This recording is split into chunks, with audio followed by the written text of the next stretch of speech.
चिड़िया का घर पूरे जंगल में सबसे पक्का और खूबसूरत था, जहां पक्षी घोंसलों में रहा करते थे। चिड़िया अपने दोनों बच्चों के साथ अपने घर में शान से रहा करती थी। उसकी बेटी का नाम टीनू और बेटे का नाम रिंकू था। एक सुबह चिड़िया खाना तलाश करने निकली। टीनू घर पर ही उसके आने का इंतजार कर रही थी, लेकिन रात होने तक जब घर नहीं लौटी तो टीनू उसकी चिंता में आंसू बहाने लगी। तभी रिंकू चिड़ा भी वहां पहुंच गया। भैया, अच्छा हुआ आप आ गए। माँ सुबह से घर नहीं लौटी है, उनको ढूंढ कर ले आइए। अरे वो माँ है, कोई बच्चा नहीं, आ जाएगी अपने आप। इसी बीच बाज वहां आया। बच्चों, मैं तुमको बताने आया था कि तुम्हारी मम्मी इस दुनिया में नहीं रही। मेरी आंखों के सामने वो एक बिल्ली का शिकार हो गई। ऐसा मत कहिए मामा। यही सच है बच्चों, तुम दोनों अपना ध्यान रखना। ये कहकर बाज वहां से चला गया। सुनो टीनू, मम्मी के जाने के बाद अब मैं इस घर का मालिक हूँ। अब तुम्हारे लिए इसमें कोई जगह नहीं है। भैया, आप एक भाई होकर बहन को घर से निकाल रहे हैं? हाँ, निकाल रहा हूँ। कहीं और घोंसला बनाकर उसमें रहना शुरू कर दो। अब ये आलीशान घर सिर्फ मेरा है। टीनू आंसू बहाती हुई घर छोड़कर चली गई। रिंकू चिड़ा अपने घर से निकला और अपने दोस्तों के साथ मिलकर चोरी चकारी आवारागर्दी करने में उसने पूरा दिन निकाल दिया। अब ये उसका रोज का काम हो गया था। उसे लगा था कि अब उसकी जिंदगी में कभी कोई गम नहीं आने वाला। लेकिन एक दिन रिंकू चिड़ा घर से निकलकर देखा तो सामने मोंटू बंदर अपने हाथ में एक लेटर लिए हुए खड़ा था और वहां शेर खान के साथ जंगल के बहुत से जानवर भी मौजूद थे। फिर शेर खान ने बोला, रिंकू चिड़ा, ये जो मोंटू बंदर के हाथ में तुम देख रहे हो, ये तुम्हारी माँ की वसीयत है जो उन्होंने कुछ महीने पहले इसके पास लिखवाई थी। वसीयत? भला पंछियों को वसीयत की क्या जरूरत पड़ गई? ठीक है, बताओ क्या वसीयत है? वसीयत में लिखा था, मैं चिड़िया अपने बेटे के गलत व्यवहार से बहुत दुखी हूँ। मुझे शक है कि मेरे मरने के बाद मेरा बेटा न जाने मेरी बेटी को घर में रखेगा भी या नहीं। इसलिए मैं ये वसीयत कर रही हूँ कि मेरे मरने के बाद अगर मेरा बेटा इस घर में रहना चाहता है तो उसको मेरी बेटी को भी इस घर में अपने साथ रखना होगा और उसका एक अच्छे भाई की तरह ध्यान रखना होगा। अगर मेरा बेटा इस घर में अकेला रहा तो उससे ये घर छीन लिया जाएगा और अनाथ पक्षियों में दान कर दिया जाए। अरे बाप रे, बताओ तुम्हारी बहन कहाँ है? वो शायद अपनी सहेली के यहाँ होगी। अगर इस घर में रहना है तो उसको ढूंढ कर लाओ, वरना ये घर सिर्फ अनाथ चिड़ियों के लिए ही होगा। नहीं नहीं, मैं उसको ढूंढ कर ले आऊंगा। कल सुबह मोंटू बंदर को यहाँ देखने के लिए भेजूंगा। अरे मेरी फूटी किस्मत, अब उसको ढूंढ कर लाना होगा। रिंकू चिड़ा टीनू को ढूंढने निकल पड़ा। घंटों इधर उधर भटकने के बाद उसे एक आवाज सुनाई दी। अरे वाह, इतना स्वादिष्ट आम, आज तो मजा ही आ गया। अरे ये तो वो टीनू है। रिंकू खुश होता हुआ उसके पास गया। टीनू मेरी प्यारी बहन, आखिर तुम मिल ही गई। पता है मैं कब से तुमको ढूंढ रहा हूँ। अरे ओ बहन के भाई, मैं कोई टीनू नहीं हूँ। मेरा नाम मीनू है और मेरा इस दुनिया में कोई नहीं है। इसका मतलब है कि ये टीनू की हम शक्ल है। देखो, मेरे पास तुम्हारे लिए एक बहुत अच्छा ऑफर है। ऑफर? कैसा ऑफर? अब रिंकू ने उसे सारी कहानी विस्तार से सुनाई। ठीक है, तो तुम मुझसे क्या चाहते हो? मैं चाहता हूं कि तुम मेरे साथ टीनू बनकर मेरे घर चलो।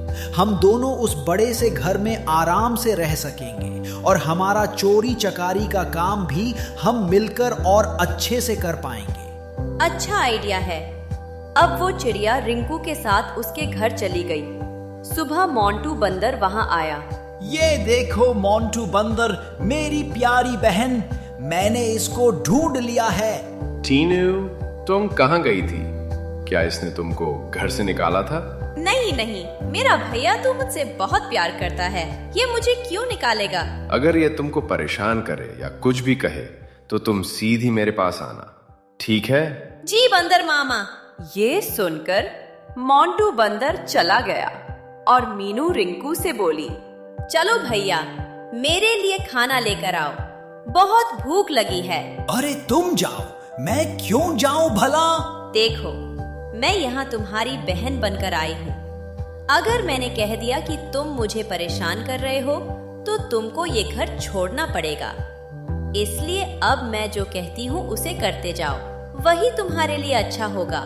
अब रिंकू ही मीनू के लिए खाना तलाश करके लाता और वो बस घर के अंदर आराम से रहती। रात को भी वो किसी भी टाइम जाग जाती और रिंकू से खाना मांगती। इसी तरह दिन और रात उसने रिंकू का जीना हराम कर दिया। अब पूरी तरह से उब चुका था। मैं तुमको इसलिए लाया था कि मेरी और तुम्हारी दोनों की जिंदगी सुधर जाए।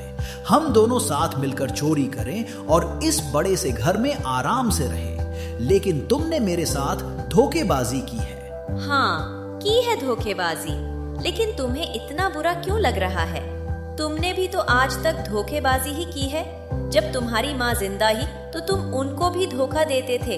जब वो मर गई तो तुमने अपनी बहन को घर से निकाल दिया, जबकि तुमको उसका सहारा बनना चाहिए था। हाँ, तुम सही कह रही हो। मेरी बहन तो मुझसे बहुत प्यार करती थी। मैंने उसके साथ अच्छा नहीं किया। अपनी माँ को तो मैं वापस नहीं ला सकता, लेकिन उसको जरूर लेकर आऊंगा। अगर वो नहीं मिली तो सारी जिंदगी उसे ढूंढने में ही निकाल दूंगा, लेकिन इस घर में तभी वापस आऊं जब वो मेरे साथ होगी। ये कहकर रिंकू घर से निकला ही था कि उसके सामने मोंटू बंदर और सभी जानवर खड़े नजर आए। अरे माँ, तुम जिंदा हो? उसे देखकर रिंकू की आंखों में आंसू आ गए। माँ, मुझे माफ कर दो। मैंने आपकी और अपनी बहन के साथ अच्छा नहीं किया था।